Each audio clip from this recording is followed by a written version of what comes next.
नमस्कार दोस्तों, मैं वीरेंद्र राजपूत स्वागत करता हूं आपका अपने YouTube चैनल वीरू ट्यूटोरियल्स में। दोस्तों, जैसा कि आप जानते हैं कि मेरा परसेंटेज का चैप्टर चल रहा है। इसके मैं 2 टॉपिक आपको कंप्लीट करा चुका हूं। जो पहला टॉपिक है वो है आपका फ्रैक्शन टू परसेंटेज कन्वर्जन। ये टॉपिक मैं आपको करा चुका हूँ।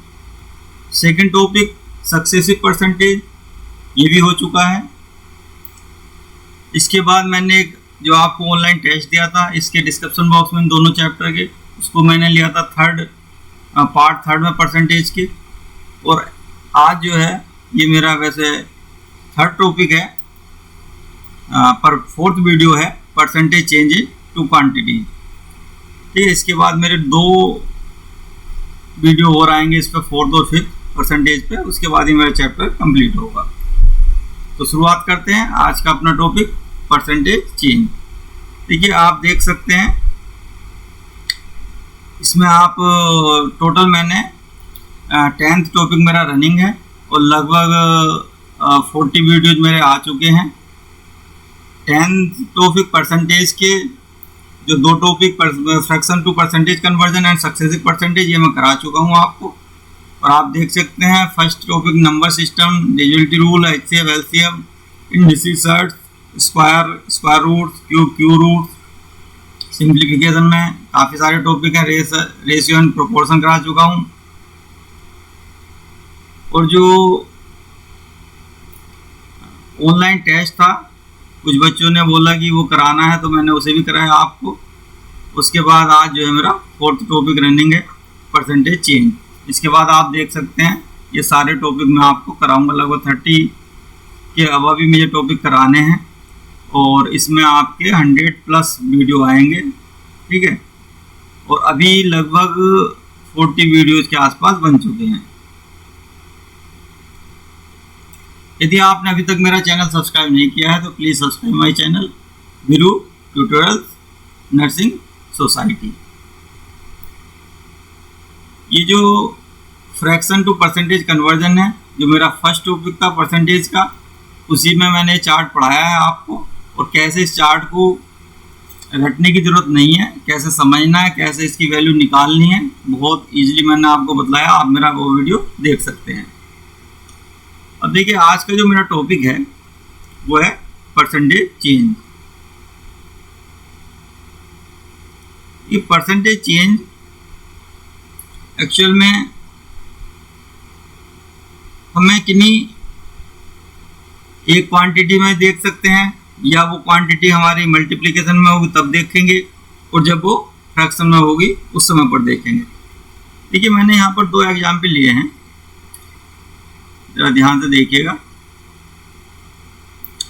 इन दोनों एग्जाम्पल में देखिए, पहला क्या है, फॉरवर्ड डायरेक्शन में है, दूसरा आपका रिवर्स में है। तो फॉरवर्ड में इस तरह से जा रहा हूँ, लेफ्ट से राइट जा रहा हूँ, लेफ्ट टू राइट जा रहा हूँ, और रिवर्स में मैं राइट से लेफ्ट जाऊंगा। ठीक है, तो ये आपको ध्यान रखना है। देखिए, यहाँ पर जो चेंज मिल रहा है मेरे को, बट मैं 20 से कितना जा रहा हूँ, 25 जा रहा हूँ। तो इसमें मतलब चेंज कितना, 5 है। अब आप देखें, अब जो कोई वैल्यू 100% है, कितनी 20 है, ये मेरी क्या है, मैंने इसे क्या माना, 100% माना इस वैल्यू को। तो देखिए 10% कितना होगा मेरा, 2 हो जाएगा। ठीक है, और अगर जो मैं कहूँ कि 20% कितना होगा, तो ये आपका हो जाएगा 4 हो जाएगा। और अगर जो मैं इसमें देखिए 20% मेरा 4 हो गया। ठीक है, और अगर जो मैं इसमें देखूँ कि 5% कितना होगा, तो यहाँ से निकाल लीजिए तो कितना हो जाएगा, 1 हो जाएगा। और मैंने इंक्रीमेंट कितना है मेरा, ये 4 + 1 है, 5 कर दिया मैंने। इन दोनों को जोड़ दीजिए, 25% हो गया। ठीक है, तो इसका मतलब ये है कि जब आप 20 से 25 जा रहे हैं तो आप कितना का इंक्रीमेंट कर रहे हैं, 5 का मतलब क्या है, 25% का इंक्रीमेंट कर रहे हैं। ठीक है, तभी आप जो है 5 का मतलब जब आप 20 में 5 जोड़ रहे हैं तो इसका मतलब 25 का इंक्रीमेंट हो रहा है, तब आप जा करके 25 आपको वैल्यू मिल रही है। ठीक है, अब अगर जो हम रिवर्स जाते हैं तो देखिए, रिवर्स देखिए कैसे, ये आपकी वैल्यू 25 है तो इसका मतलब 100% आपका कितना है, 25 है, और 10% इसका कितना हुआ, 2.5 हुआ। अब देखिए इसमें कमी कितनी हो रही है, 5 की कमी हो रही है। 5 की कमी का मतलब ये हुआ कि मुझे ये वैल्यू यहाँ 5 चाहिए, तो इसका मतलब 20% हो गया। 20% ही तो होगा, 10 का दुगना 20 हो गया और ये 2.5 का 5 हो गया। तो इसका मतलब जो है 5 आपका जो डिक्रीज हो रहा है, इसका मतलब 25 का डिक्रीज है, आपका 20% की कमी हो रही है। देखिए 20 से 25 जब आप जा रहे हैं तो आप कहेंगे 25% का इंक्रीज हो रहा है, पर 25 से जब आप रिवर्स में जा रहे हैं 20 की तरफ तो 20 का डिक्रीज हो रहा है। अब देखिए इसके लिए आपको समझने के लिए आप इसे फ्रैक्शन में भी देख सकते हैं। जैसे 25 का जो फ्रैक्शन होगा वो आपका कितना होगा, 25/100, इसका मतलब क्या, 1/4। तो ये क्या है, क्योंकि इंक्रीमेंट का तो आप यहाँ प्लस लिख लीजिए। ठीक है, अब इसी को समझना है। अगर जो मैं कहूँ कि जब आपको रिवर्स में जाना है, इसका रिवर्स जाना है, तो अब आप क्या करेंगे, तब आपको करना क्या है, ये +1 तो ऐसे ही रखना है और जो 4 है इसमें इसको ऐड कर देना है, यानी कि ये हो जाएगा 5, 1/5। अगर जो 1/5 को आप परसेंटेज में कन्वर्ट करेंगे तो आप देखिए 100 से मल्टीप्लाई करेंगे तो 5 दूनी 10, यानी कि आप क्या कह सकते हैं कि 20% का क्या है। देखिए यहाँ आप प्लस थे, ये आपका माइनस में रहेगा, सॉरी 20% का क्या हो जाएगा, डिक्रीज हो रहा है। तो जब आप रिवर्स में जा रहे हैं तो आपका डिक्रीज होगा, जब आप फॉरवर्ड में जा रहे हैं तो इंक्रीज होगा। अगर जो इधर आपका डिक्रीज हो रहा हो तो रिवर्स में आपका इंक्रीज हो जाएगा, वाइस वर्सा रहेगा दोनों चीज़ें। आपको समझना बस ये है कि अगर जो आपने लिखा किसी फ्रैक्शन में कोई वैल्यू 1/4 है, तो आप इसे ऐसा समझ सकते हैं कि अगर जो इसका रिवर्स में जाएंगे, या अगर जो मैं कह रहा हूँ फॉरवर्ड है, तो इसका जो रिवर्स होगा वो आपका कितनी वैल्यू आएगी निकल करके। आपसे मैंने बोला अंश आपका सेम रहेगा, ठीक है, और आपको क्या करना है, इन दोनों को ऐड कर देना है, अंश और हर को, तो ये आपका जाएगा 5। तो ये आपकी वैल्यू जैसे 25% थी इंक्रीमेंट, तो ये आपकी आ जाएगी 20% का डिक्रीमेंट हो जाएगा। ठीक है, तो इस फॉर्मूले को या इस कंसेप्ट को अभी हम आगे आने वाले सवालों में अपने यूज करेंगे। अब देखिए percentage change in A multiply by B, इस केस में कैसे करेंगे।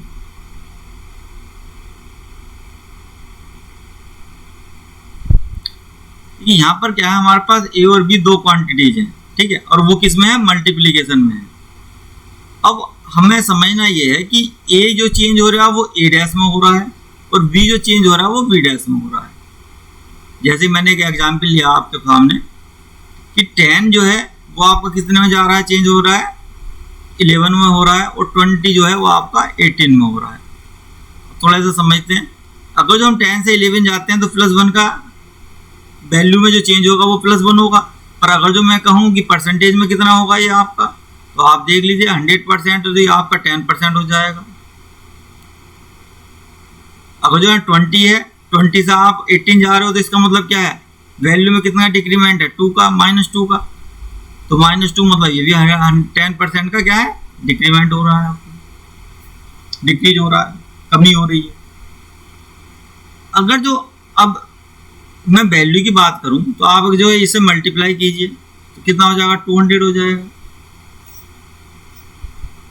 और इधर आपका क्या आ जाएगा, देखिए 11 × 18 है। इसे हम कैसे करेंगे, मैंने आपको पिछले लेक्चर में बताया कि इसको आप क्या 1 और 8 को लिख लीजिए एक डिजिट छोड़ करके, जो आप जिस 11 को जिससे मल्टीप्लाई करते हैं उसके यूनिट डिजिट को पहले लिखिए, उसके बाद एक अंक का रिक्त स्थान छोड़िए, उसके बाद आपको क्या लिखना है, दूसरा क्या है वो 1 2 3 कितनी भी डिजिट हो वो आप बाकी शेष डिजिट आपको लिख लेनी है, और इन सब का ऐड आपको यहाँ लिखना है। यहाँ तो 8 + 1 कितना हो जाएगा, 9 हो जाएगा, ये आपकी वैल्यू हो गई।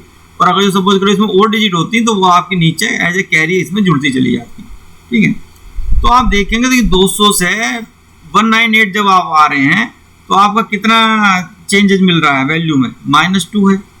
ठीक है, कितने पर है ये, अगर जो आप परसेंटेज में निकालेंगे तो -2 आपका कितने पर है, वैल्यू आपकी 200 थी, परसेंटेज 100 से मल्टीप्लाई कर दीजिए आप, तो कितना -1% आ गया, मतलब 1% की आपकी क्या आ गई, कमी आ गई। तो अब आप 1% की कमी आ गई। अब आप इस चीज़ को ऐसा समझिए कि जो आपकी ये वैल्यू थी, मैं इसे कहूँ कि A% का इंक्रीमेंट या डिक्रीमेंट कुछ भी है, और यहाँ पर भी आपका A% का B% का इंक्रीमेंट या डिक्रीमेंट जो भी है उसे कुछ भी हो सकता है, प्लस भी में भी जा सकता है, माइनस में भी जा सकता है, मतलब इंक्रीज भी हो रही, वृद्धि भी हो सकती है और कमी भी हो सकती है, पहले कमी हो सकती है बाद में वृद्धि हो सकती है। कुल मिलाकर के जब हमारे पास 2% चेंज होंगे, ठीक है, और 2 वैल्यू होंगी उसके बाद, तो ओवरऑल जो परसेंटेज है वो आपकी सक्सेसिव में कन्वर्ट हो जाएगी। कहने का मतलब ये है कि हमने सक्सेसिव परसेंटेज पढ़ रखा है, सेकंड चैप्टर था। ठीक है, तो उसमें मैंने ये बताया था कि कोई ए से वृद्धि हो रही है और दूसरा बी से वृद्धि हो रही है किसी संख्या में, और वो मल्टीप्लिकेशन में अगर जो है इस तरह से जैसे, तो हम क्या करेंगे उसमें सक्सेसिव का फार्मूला लगा देंगे। देखिए जैसे इसी केस में है, अगर जो मैं सक्सेसिव का पहला वाला पॉइंट, सक्सेसिव मैंने 3 फार्मूले बताए हैं आपको, मतलब 3 कंसेप्ट बताए थे कि कैसे सक्सेसिव निकालते हैं। पहला था कि मैं A + B + AB / 100 ये फॉर्मूला लगाया था। दूसरा मैंने बताया था आपको मल्टीप्लिकेशन फैक्टर, और तीसरा मैंने बताया था आपको रेशियो। ठीक है, आप इन तीनों में से किसी भी मेथड से जो है सवाल कर सकते हैं। अभी यहाँ पर मैं आपको देखो A + B वाला फार्मूला लगा के दिखा रहा हूँ। तो देखिए 10% का इंक्रीमेंट था, +10 लिखेंगे आप A की जगह। B क्या है, 10% का डिक्रीमेंट है तो -10 लिखेंगे आप। ठीक है, प्लस में A कितना था, 10 है, और B कितना है, -10 है, ये +10 है। ठीक है, डिवाइड बाई 100। अब आप इसे काट दीजिए, यहाँ आप क्या, ये भी कैंसिल हो जाएगा, और यहाँ आप जब 1 की -1 से मल्टीप्लीकेशन करें तो -1 आ जाएगा। तो आप देखेंगे -1% आ गया आपका, तो इसका मतलब 1% का डिक्रीमेंट हो गया आपका, ये 1% क्या हो गया, डिक्रीमेंट हो, कमी हो गई। तो वो आपका ओवरऑल चेंज आ गया। तो जो ओवरऑल चेंज है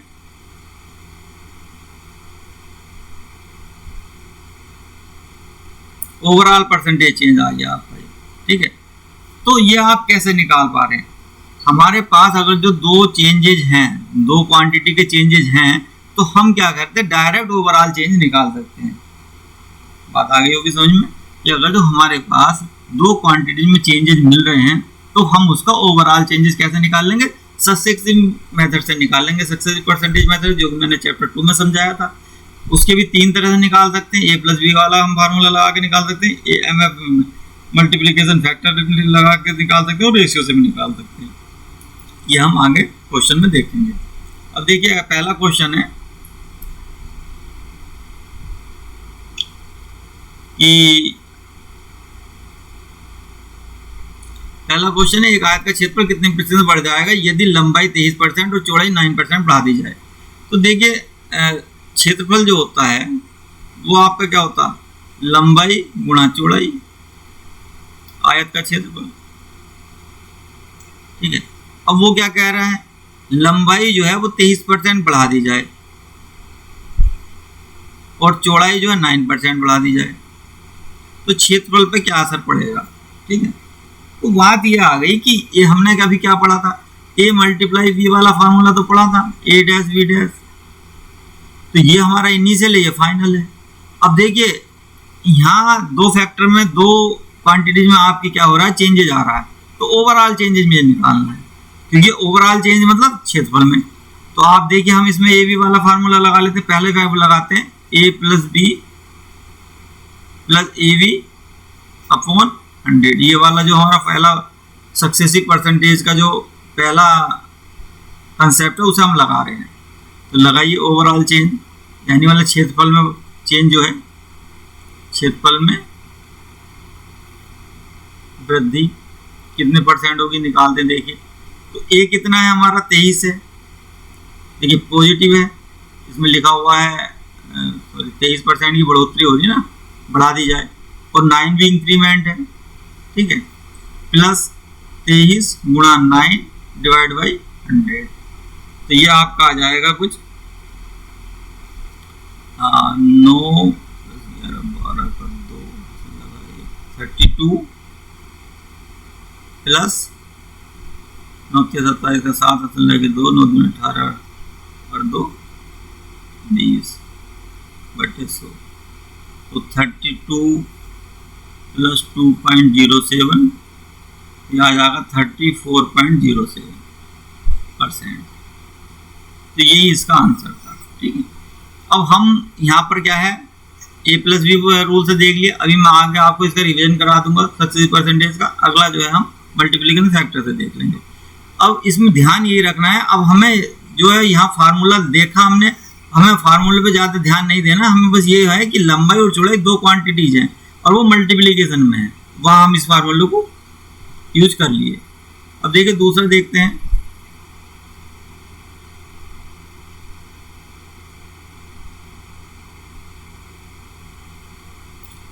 दूध की कीमत में 35% की वृद्धि होने पर कोई गृहिणी अपनी खपत में कितनी कमी करे कि उसका खर्च केवल 8% बढ़े। If the price of milk is increased by 35%, how much a lady must reduce her consumption so that her expenditure is increased only by 8%। देखिए एक्सपेंडिचर बराबर होता है प्राइस इंटू कंजप्शन, ये आपका खर्चा कहलाता है, ये आपका मूल्य कहलाता है, जो भी उसकी आपको मूल्य दे रखा है, और ये आपकी खपत कहलाता है। अब सवाल में क्या कहा गया है, अब हम यहाँ पर जो फार्मूला लाए हैं, क्योंकि अभी देखते हैं कि सक्सेसिव का है या नहीं है। देखिए मिल्क जो, चलिए मैं क्वेश्चन हिंदी में ले रहा हूँ, दूध की कीमत में 35% की वृद्धि हो रही है, तो कीमत में आप क्या कह रहे हैं 35% की वृद्धि कर रहे हैं। गृहिणी अपनी खपत में कितनी कमी करे, ये हमें निकालनी है, कमी निकालनी है इस जगह पर। और एक्सपेंडिचर कितना कह रहा है, वो 8% बढ़ जाता है, ठीक है। ये क्या है 8% क्या हो रहा है, इंक्रीज हो जा रहा है एक्सपेंडिचर या खर्चा हमारा इंक्रीज बढ़ रहा है।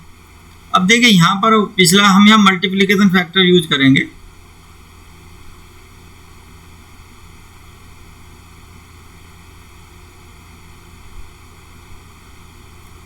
ठीक है। अब ये मल्टीप्लिकेशन फैक्टर कैसे लगाते हैं समझते हैं इस चीज को। अब हमें क्या है, हमने ये माना कि हमारा पहले जो एक्सपेंडिचर है वो 100 है। अब देखिए सक्सेसिव है तो दो बार लगेगा, एक बार प्राइस के लिए लगेगा, कंजप्शन के लिए लगेगा। तो हम पहले प्राइस के लिए लगा रहे हैं, तो 35% का इंक्रीमेंट करना है, हमें क्या करना है 35% का इंक्रीमेंट करना है। तो 35% का मतलब प्लस 35, ये 135 हो जाएगा। हाँ सॉरी, यहाँ मैंने मल्टीप्लिकेशन फैक्टर लगाया, तो 35% का मल्टीप्लिकेशन फैक्टर कितना आता था, देखिए ये भी मैंने पिछले लेक्चर में आपको बतलाया है, थोड़ा दोबारा से समझ लेते हैं। इसको निकालने के लिए आप 100, क्योंकि आपकी टोटल वैल्यू है, उसमें आपको क्या करना है, जितना भी आपको परसेंटेज दिया हुआ है उतना आपको जोड़ लेना है और डिवाइड कर देना 100 से। तो 135 डिवाइड बाई 100 आपका कितना आ गया मल्टीप्लिकेशन फैक्टर 1.35। तो आप इसे क्या करेंगे 1.35 से मल्टीप्लाई करेंगे, तो आपके 100 मल्टीप्लाई 1.35 होगा तो 135 आ जाएगा, ठीक है। अब क्या है, यहाँ कुछ कमी होगी, ठीक है, वो कमी कितने परसेंट है वो हमें निकालनी है। पर एक्चुअल में देखा जाए तो इंक्रीमेंट हो रहा है, जो आपका लास्ट में वैल्यू आएगी 8% का इंक्रीमेंट है। तो 100 में 8% का इंक्रीमेंट कैसे निकाल लेंगे आप, देखिए 8% का क्या इंक्रीमेंट है, तो मल्टीप्लिकेशन फैक्टर आपका क्या जाएगा, इसी के हिसाब से निकालेंगे तो 1.08 आ जाएगा, ठीक है। तो 1.08 आ जाएगा, तो यहाँ पर आपकी वैल्यू निकल कर आ जाएगी 108, ठीक है। अब जब ये 108 आपकी वैल्यू निकल करके आ गई, अब आप देखिए यहाँ कमी हो रही है, कितने की कमी हो रही है, उस वैल्यू को निकालिए पहले। तो आप देखेंगे 8 और 2 10 27 की जो है कमी हो रही है। आपको 27 ये वैल्यू की कमी हो रही है, इसे परसेंटेज में देखते हैं। देखिए 100% वैल्यू आपकी कितनी है 135 है, ठीक है। तो 10% कितनी होगी आपकी वैल्यू? 13.5 हो गई, 13.5 हो गई। अब देखिए आप जो है 27 को आपको पकड़ना है, तो आप देखिए कितनी कमी हो रही है? 13 पॉइंट, अब अगर मैं 20% करूं तो 13×26 आ जाएगा। तो इसका मतलब ये 27 की जो वैल्यू है वो 20% है। तो हमारी जो कमी हुई वो कितनी हुई? 20% हुई। ठीक है, 20% ही तो कमी हुई है। या हम यहाँ कह सकते हैं इसका जो फैक्टर होगा वो 0.8 होगा। ठीक है, आप देखिए इसे भाग कर गुणा करके देख लीजिए, मल्टीप्लाई करके आपको 1080 ही मिलेगा। 135 मल्टीप्लाई बाई 0.8, 8 पंजे 40, 80 5 लगे 4, 8 पे 24 और 4, 28 का 8 से लगे 2, 8 में 8 और 2 10। ठीक है, 108 आ गया, यही तो रखा हुआ है यहाँ। तो मल्टीप्लीकेशन फैक्टर आपका 0.8 आ गया और परसेंटेज में आकर 20% आ गया। यही आपका क्या हो गया? आंसर हो गया। नेक्स्ट क्वेश्चन देखते हैं।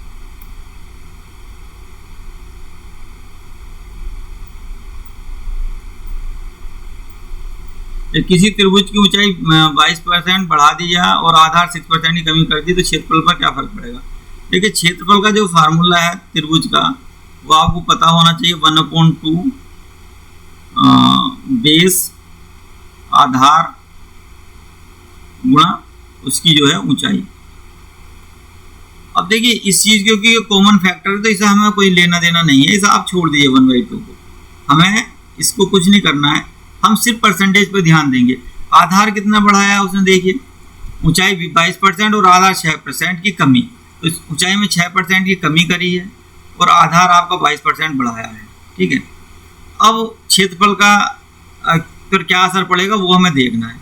तो दोनों देखिए दो वैल्यू आ गई, ए मल्टीप्लाई बी की बात चल रही है और इसमें हम सक्सेसिव लगा सकते हैं। अब मैंने मल्टीप्लिकेशन फैक्टर में लगा चुका हूँ, मेरे दो जो कंसेप्ट में चले सक्सेसिव परसेंटेज के क्लियर हो गए। तो सक्सेसिव थर्ड जो है जो मेरा रेशियो मेथड है मैं उसे लगाता हूँ। रेशियो मेथड देखिए कैसे करते हैं रेशियो मेथड में। अब देखिए दो वैल्यू हैं आपकी 22 और 6%, 22 और 6%। तो 22% इक्वल कितना हो जाएगा आपका?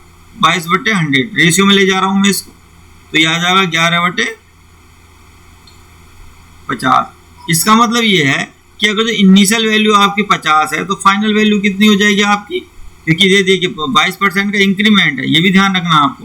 22% का क्या है? ये इंक्रीमेंट है, तो ये वैल्यू आपकी पॉजिटिव रहेगी, मतलब इसमें जुड़ेगी। तो 50, 60, 61 हो जाएगा आपका। उसके बाद क्या है? 6% की कमी है, तो ये आपका क्या था? आधार था। और अब हम बात कर रहे हैं किसकी? ऊंचाई की। ऊंचाई में क्या कह रहा है? वो 6% की कमी बहुत बता रहा हमसे, तो 6/100 हो जाएगा। तो 2 × 6 50, तो ये हो जाएगा 50। और इसमें आप क्या करेंगे? कमी करेंगे तो ये 47 आ जाएगा आपका। ठीक है, अब आप देखिए जब यहाँ सक्सेसिव है तो आपको मल्टीप्लाई करना पड़ेगा। तो 5 पंजे 2500 आ गया ये तो आपका, और ये आ जाएगा 61 गुणा 47। अब करिए 61 47 की मल्टीप्लीकेशन कैसे करेंगे आप?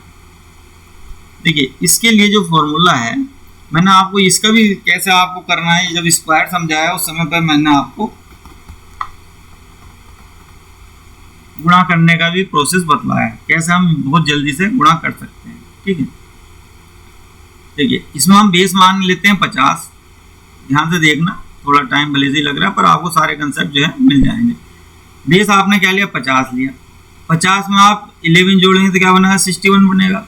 और 50 में -3 करेंगे तो कितना हो जाएगा आपका?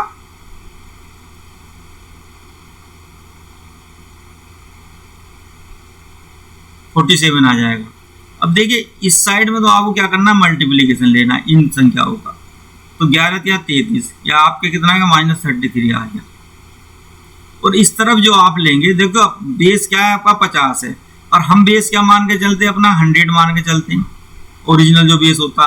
तो इसका मतलब ये जो है इसका आधा करना पड़ेगा मुझे। तो मैं क्या करूंगा? 1/2 करूंगा।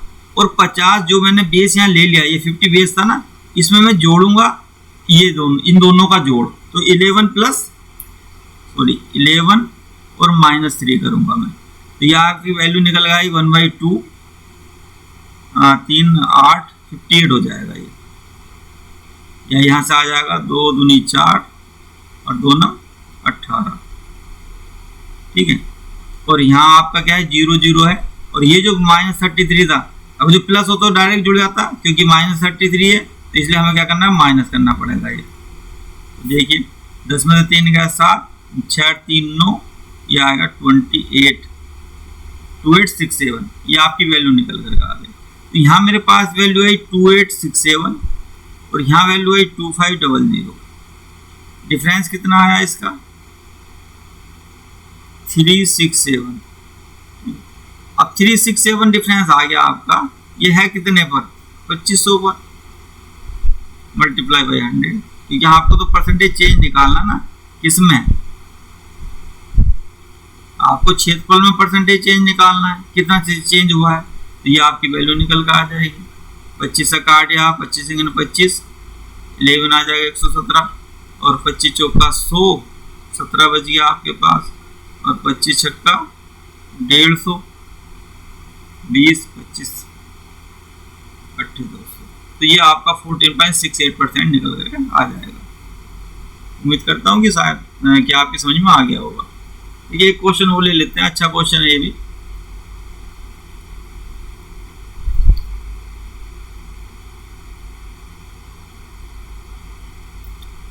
एक घनाभ की लंबाई 12% बढ़ा दी जाती है और चौड़ाई 25% बढ़ा दी जाती है, ऊंचाई में कितने प्रतिशत की कमी करें कि आयतन केवल 4% बढ़े। The length of cubit is increase by, length बढ़ा रहे हैं पहले तो 12%, एंड इस ब्रेथ इंक्रीज बाई 25%, फिर चौड़ाई बढ़ा रहे हैं। फिर हम हाइट के बारे में कह रहे हैं कि कितनी घटा दी जाए कि वॉल्यूम जो है आपका वो 4% इंक्रीज हो जाए, ठीक है, आयतन आपका 4% बढ़ जाए।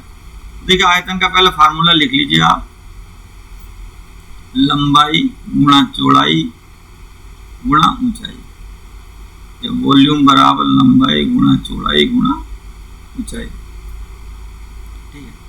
अब देखिए वॉल्यूम कितने परसेंट बढ़ा रहा है वो 4% का। देखिए ध्यान रखना है, जो इंक्रीमेंट है तो इंक्रीमेंट, डिक्रीमेंट है तो डिक्रीमेंट।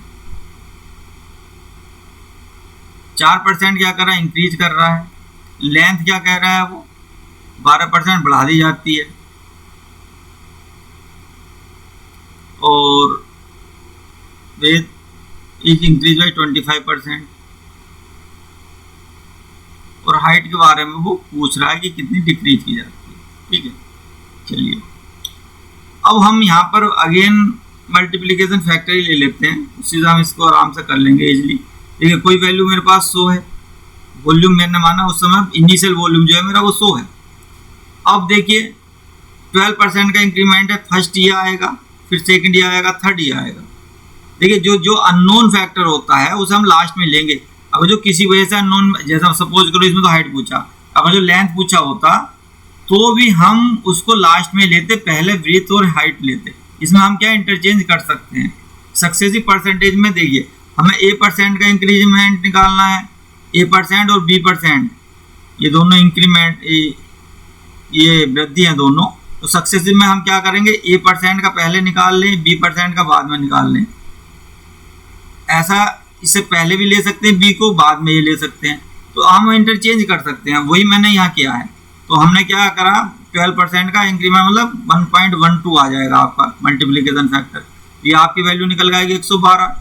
और 25% का इंक्रीमेंट है, देखिए 25% का इंक्रीमेंट का मतलब क्या हुआ, इसका फैक्टर क्या निकलेगा 1.25 निकलेगा।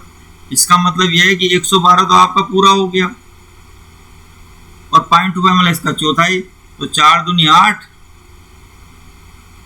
4 दूनी 8, 4 8 32, तो ये आप वैल्यू आपकी निकल कर आ जाएगी यहाँ पर। 8 2 का सिंपल से लगाए 2 3 और 1 4, 140 आ गए, ठीक है। मतलब आप मल्टीप्लाई करेंगे जब 112 को 125 से 1.25 से तो 140 आ जाएगा। अब यहाँ क्या इंक्रीमेंट है डिक्रीमेंट, सॉरी डिक्रीमेंट होगा, क्योंकि हाइट जो है कितनी रिड्यूस की गई परसेंटेज, कि यहाँ पर मेरे को जो है वॉल्यूम कितना मिले, उसने बोला है 4% का इंक्रीमेंट।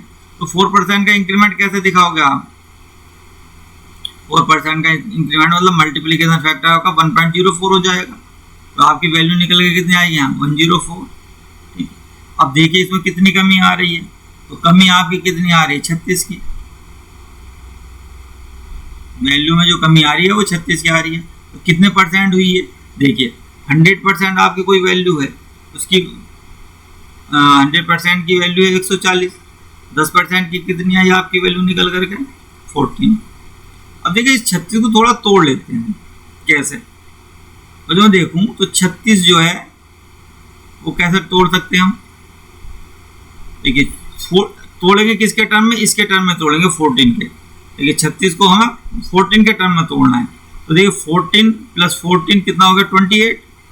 28 के बाद आपका कितना बचेगा? 8 बचेगा। तो 8 को मैं 7 लिख लिया मैंने, उसके बाद 1 लिखा। अब देखिए क्यों लिखा मैंने ऐसे? क्योंकि मुझे 14 का पता है 10% है। देखिए 10% है, फिर अगेन 14 ये भी 10% हुआ, 7 हुआ, ये 5% हो गया। तो इसका मतलब ये जो है 14 14 और 7 मतलब 35 तक आप जो है जब आते हैं तो आपको जो है 25% बन जाता है। अब 1% देखिए आप, अगर जो मैं यहाँ के निकालूं तो ये 5/7% हो जाएगा, यानी 7 पंजे 1, 7 हो गए, 28, 30, 7 7 49। तो ये आपका जो है 0.7% आ जाएगा। तो जब आप इसे जोड़ते तो 36 हो गया। इस वैल्यू को भी जोड़ लीजिए आप। ये वैल्यू है 10 10 20 5 25 यानी 25.7%। ये वैल्यू निकल गई आपकी 25.7%।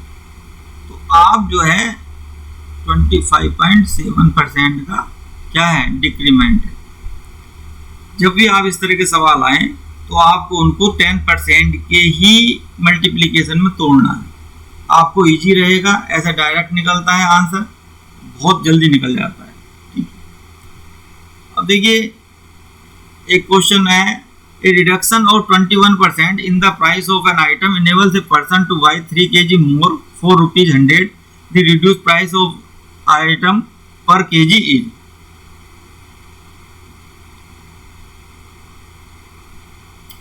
ये सवाल आपका जो है ये एक्सपेंडिचर वाला है, जो भी हमने करा था, क्योंकि वो क्या क्या रहा है? Reduction in price. Reduction in price, price में रिडक्शन है। प्राइस का मतलब मूल्य में कमी है। कितनी है? 21% की। Enables a person to buy 3 kg मोर। वो क्या कर रहा है? 3 kg ज़्यादा ले रहा है। कितने रुपए में? 100 रुपए में। तो 100 रुपए क्या है? उसका खर्चा है। Reduce price of item per kg। देखिए फॉर्मूला हमारा क्या है? एक्सपेंडिचर बराबर प्राइस गुणा कंजप्शन। कंजप्शन को हम क्या बोलते हैं? खपत बोलते हैं। ये आपका मूल्य हो गया और ये आपका खर्चा हो गया। अब देखिए यहाँ क्या है? आपका एक्सपेंडिचर क्या है? 100 है। देखिए क्या कह रहा है? A reduction of 21% in the price of an item. अब इस प्राइस में, अब ये मैंने क्या इनिशियल लिया है, यहाँ कुछ फाइनल वैल्यू आएगी,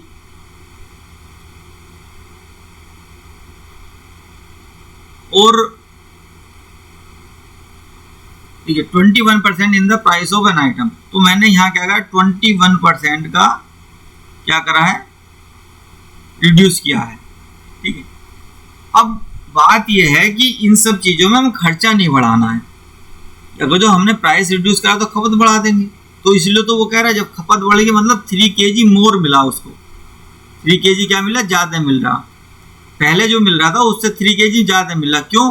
क्योंकि प्राइस कम हो गया है, तो खपत आपकी जो है, जो आप खाना मतलब जैसे चीनी ले लें तो चीनी का रेट मान लो कम हो रहा है तो आप चीनी ज़्यादा खरीद सकते हो, क्योंकि आपके पास 100 रुपये ही है। 100 रुपये से आप ज़्यादा खर्च कर सकते हो ना कम खर्च कर सकते हो। आपके पास 100 रुपये फिक्स हैं, तो जब 100 रुपये फिक्स है, मूल्य आपका कम हो गया तो आपके पास ज़्यादा चीनी आ जाएगी। तो वही कंसेप्ट है यहाँ पर। तो कितनी ज़्यादा आ जाएगी? इसका मतलब जो हमने पीछे ए मल्टीप्लाई वाला A मल्टीप्लाई बाई B अभी जो क्वेश्चन करे थे वही चीज़ है यहाँ पर भी। मतलब 21% कितना हो गया आपको? अगर जो हम इसे इसमें ले परसेंटेज में, तो देखिए 21/100 100 करेंगे हम, ठीक है। तो 21/100, अब ये क्या है, डिक्रीमेंट है तो माइनस हो जाएगा आपका। अब जब हम खपत की बात करेंगे तो यहाँ पर मैंने क्या बतलाया था, इसे हम क्या करेंगे, ऐड कर देंगे। आपको अंश को सेम रखना है और डिक्रीमेंट किसमें करना है, तो -21, मतलब इसमें 100 में -21 करें तो कितना आ जाएगा आपका, यह आ जाएगा 79, ठीक है। तो खपत जो है आपकी 21/79 हो जाएगी। ये जो उसने वैल्यू दी है, ये जितना हम अधिक खपत कर रहे हैं उसकी वैल्यू, उसका वजन दिया है उसने 3 kg, उसकी वैल्यू दी है 3 kg, देख लीजिए भाई 3 kg मोर, मतलब मैंने क्या करा, प्राइस में डिक्रीमेंट किया है तो खपत जो है मेरी वो बढ़ गई। कितनी बढ़ गई, 3 kg बढ़ गई। अब जो मेरी यहाँ पर जो फाइनल खपत होगी उसमें क्या करूँगा मैं, 3 kg एक्स्ट्रा करूँगा, 3 kg मेरी एक्स्ट्रा हो जाएगी। यहाँ जो भी इनिशियल थी, अब इनिशियल निकालने के देखिए, इनिशियल क्या होता है आपका 1 होगा, तो 1 की वैल्यू कितनी निकल कर आएगी, यहाँ से देखिए निकालिए, 3 7 21, तो ये आपकी आ जाएगी 79/7, ठीक है। जब आप इसे निकाल लेंगे तो यहाँ से जब 1 की वैल्यू निकाल लेंगे आप, तो निकल कर आ जाएगी आपकी 1 की वैल्यू 3 7 21, तो 79/7 आ जाएगी, ठीक है। तो यहाँ जो आपकी वैल्यू है वो 79/7 kg है। ध्यान से देखना, क्वेश्चन बहुत अच्छा है।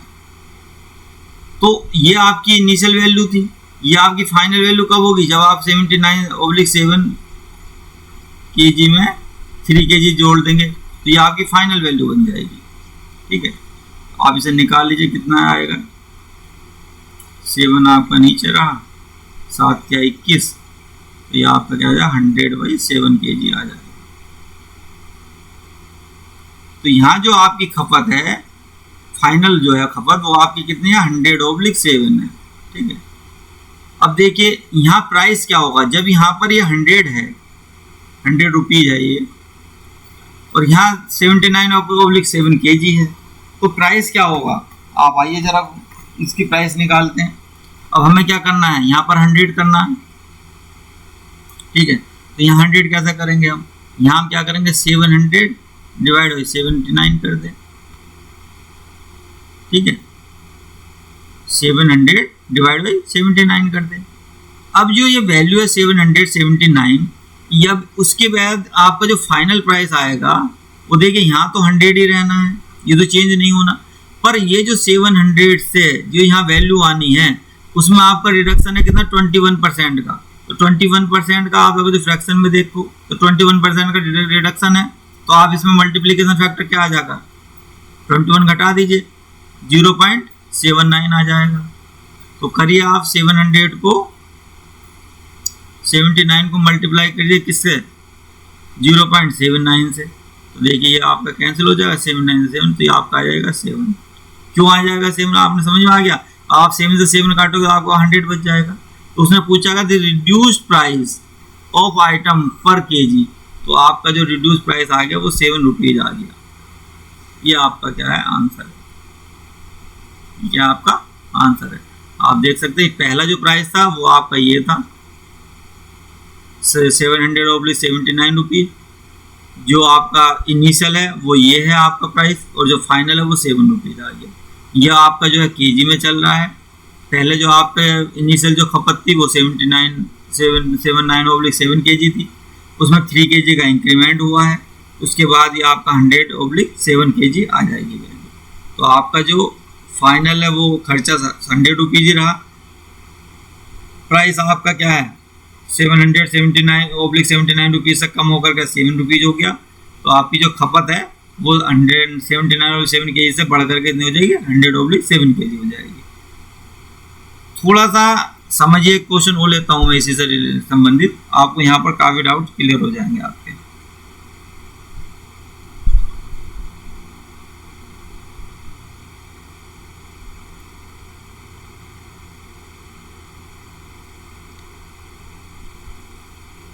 देखिए, due to an increase in 30%, हम क्या करें, कुछ इंक्रीमेंट हो रहा है, कितना 30% in the price of egg, 3 egg less are available 4 rupees 7, ये आपका खर्चा है एक तरह से। ठीक है, प्राइस दिया हुआ है, प्राइस नहीं दिया, 30% का इंक्रीज दिया है। Find the percentage of x पर दर्जन, ठीक है कोई बात नहीं, अभी वही लगा लेते हैं हम। एक्सपेंडिचर बराबर प्राइस मल्टीप्लाई बाय कंजप्शन। देखिए इनिशियल, देखिए पहले इनिशियल केस में क्या होता है। अब देखिए 7.8 रुपीज की बात कर रहा है, दोनों केस में हमारा क्या है 7.8 रुपीज ही रहेगा, ये चेंज नहीं होगा, इस बात का आपको ध्यान रखना है। अब उसने जो, ये आपकी फाइनल रहेगी value, find the percentage rate of x पर दर्जन, ठीक है। अब 30% का इंक्रीज है, किस में है, प्राइस में इंक्रीज है, तो यहाँ जो आपका 30% का इंक्रीज रहेगा। 30% का इंक्रीमेंट का मतलब ये होगा 3/10, और इंक्रीमेंट है तो प्लस हो जाएगा। तो खपत में आप जब जाएंगे तो कैसा आपको इसको नलीफाई कैसे करेंगे, इसको नलीफाई करने के लिए आपके पास क्या 3/13, मतलब खपत जो है, जब आपका प्राइस बढ़ गया तो आप खपत में क्या करें, कमी करेंगे। देखो यहाँ माइनस का साइन आ गया, यहाँ प्लस का है, और ये जो खपत है, ये जो कमी है, ये कैसे पूरी हो रही, वो कह रहा है 3x लेस आर अवेलेबल। अब उसको जो है पहले से मुकाबले 3 अंडे कम मिल रहे हैं, तो इसका मतलब ये -3/13 की वैल्यू कितनी आ गई, 3x आ गई, ठीक है। अब यहाँ सम निकाल लेंगे, यहाँ जो हमारा कंजप्शन है 1 की वैल्यू, तो 1 बराबर आपका कितना हो जाएगा, 3 कट जाएगा, 13x आ जाएगा। तो यहाँ आपके कितने हो गए, 13x हो गए, ठीक है। और 13x तो ये है, और जो आपका यहाँ देखिए क्या है, डिक्रीमेंट है, यहाँ क्या माइनस क्या डिक्रीमेंट है, तो यहाँ भी आप -3 करेंगे, तो यहाँ की जो आपकी फाइनल वैल्यू निकल कर आएगी वो क्या आएगी, 13 - 3 आएगी, इतने एक्स आएंगे आपके। तो मतलब यहाँ जो हमारा कंजप्शन होगा वो कितना आ जाएगा, 10x का होगा। बात आ गई समझ में, क्योंकि हमने जब इंक्रीमेंट करा, प्राइस हमने बढ़ाया, तो जो हमें अंडे मिलेंगे वो कम मिलेंगे, और कम कितने मिलेंगे, 3 मिले। तो इनिशियल हमारे पास 13 थे, अब हमें कितने मिल रहे हैं, 10 मिल रहे हैं, ठीक है।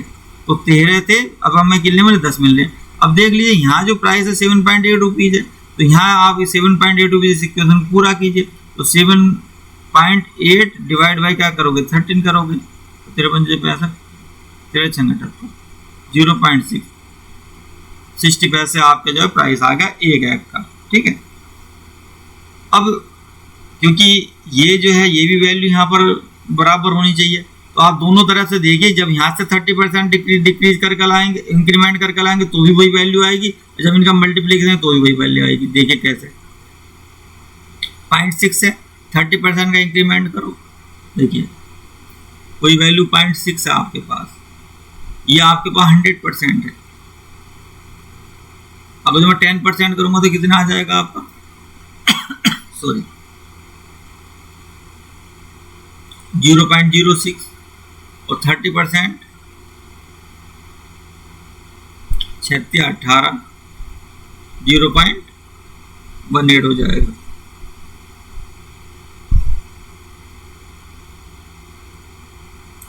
ठीक है। तो इसका मतलब 0.6 पहला था और 1.8 ये हो गया, तो आपका जो इंक्रीमेंट हो जाएगा वो टोटल कितना हो जाएगा, 100 और प्लस 30 130% हो जाएगा। तो ये जो वैल्यू निकल कर आएगी 30%, जब आप यहाँ आएंगे तो ये इसमें आपका कितना आ जाएगा, 0.18 और ऐड हो जाएगा, ठीक है। 30% का इंक्रीमेंट के बराबर कितना हो जाएगा, 0.18 वैल्यू के, तो आपका वैल्यू निकल कर आ जाएगी 0.78। आप इसे मल्टीप्लाई करेंगे, देखो ये आ जाएगा 7.80 ही आ जाएगा। तो इसका मतलब जब हम निकालते हैं वैल्यू, देखिए सबसे पहले हमने कहाँ पकड़ा है सवाल को, यहाँ से शुरू किया, फर्स्ट स्टेप था हमारा मेरा ये, उसके बाद दूसरा स्टेप यहाँ गया, दूसरा स्टेप के बाद मैंने क्या इनिशियल वैल्यू निकाल, इनिशियल कंजप्शन निकाला, तीसरा स्टेप आया, उसके बाद में चौथा स्टेप ये आया, फिर 5वां प्राइस पे गया, फिर मैंने ये निकाला है उसका कितना इंक्रीमेंट हुआ था, छठा, फिर 7वां ये आया। इस 7वें के बाद आप देखेंगे 8वां जो पॉइंट है वो आपका इक्वल हो रहा है। इस तरह से आप क्वेश्चन को लगाना है। अभी भी क्वेश्चन हमारा कंप्लीट नहीं हुआ है, देखिए क्या पूछा था उसने, हमारे पास सारी वैल्यू है, क्वेश्चन में तो कुछ रहा नहीं। Find the present rate of x, तो प्रेजेंट तो ये है जो फाइनल वैल्यू आ गई, अब यही तो प्रेजेंट हुआ, इसमें क्या करा है एक्स पर दर्जन। अब देखिए इतने में आपको एक अंडा मिल गया तो 12 अंडे कितने मिलेंगे भाई, एक एग का जो मूल्य है वो आपका 0.78 है, तो 12 एग का वैल्यू निकालनी है आपको 0.78 मल्टीप्लाई बाई 12, 12 96 और 84, 9 4 13 का 3 लगा 1, 9.36 होती है। ये आपकी क्या आगे आंसर। उम्मीद करता हूँ कि आपको ये सारे क्वेश्चन समझ में आ रहे होंगे। ठीक है, इन सब क्वेश्चनों में ऐसा कुछ नहीं है जो आप नहीं कर पाओगे, और भी कुछ था अभी मेरे पास बताने के लिए, पर क्योंकि टाइम वीडियो काफ़ी लंबा हो जाएगा और मैं अपने नेक्स्ट वीडियो में ले लूँगा। और आपको जिस मेथड से मैं बता रहा हूँ उसमें आपको कोई फार्मूला नहीं है, आपका कंसेप्ट है। आपको थोड़ा सा अपने सोच जो थॉट्स है उसको डेवलप करना पड़ेगा कि हम जो है डिफरेंट एंगल से क्वेश्चन को सोचें। उसके बाद आप उन क्वेश्चनों में आप रेशियो मेथड लगा सकते हैं, जो मैंने a+b वाला फार्मूला होता है वो लगा सकते हैं। फार्मूला आप नहीं भी जानते तो मत लगाइए, उसे कोई रटने की जरूरत नहीं है। जब हम बता रहे हैं आपको कि मल्टीप्लिकेशन फैक्टर तो ऐसा है कि उसमें तो कोई दिक्कत ही नहीं है, तो आप इस ढंग से जो है इन सब सवालों को कर पाएंगे। Thanks for watching video tutorial nursing society. अगर आपने अभी तक मेरा चैनल सब्सक्राइब नहीं किया है तो don't forget to subscribe, like and share Veeru tutorial nursing society. Thank you very much. जय हिंद, जय भारत।